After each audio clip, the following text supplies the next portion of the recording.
En Italie, près de 10 000 personnes ont dû fuir ces derniers jours devant les glissements de terrain qui ravagent le sud du pays. Beaucoup d'entre eux ont tout perdu. Maurice Olivari et Antoine Covato se sont rendus en Calabre, dans le village fantôme de Materaio.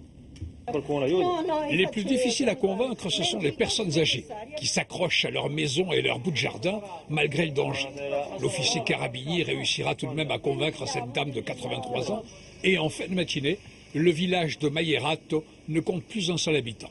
Car à quelques mètres de là, la route qui reliait ce village au reste du monde se termine en précipice. En 37 secondes exactement, ces oliviers centenaires, cette maison abandonnée et le reste de la chaussée ont parcouru plus de 400 mètres sur une sorte de tapis roulant.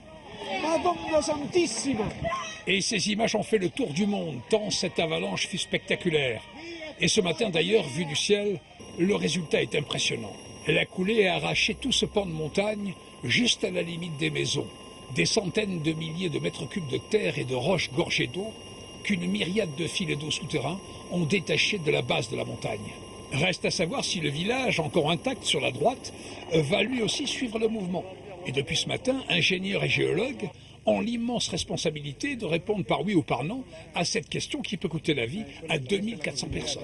On n'a même pas encore réussi à comprendre les causes de ce glissement. Alors savoir ce qui va se passer, c'est totalement impossible. Et le plus inquiétant, c'est que ces glissements de terrain peuvent se produire n'importe où et n'importe quand, sans prévenir et sans que le fait de bien connaître la région soit d'une quelconque utilité. Et ça mine autant les esprits que les infiltrations d'eau minent le terrain.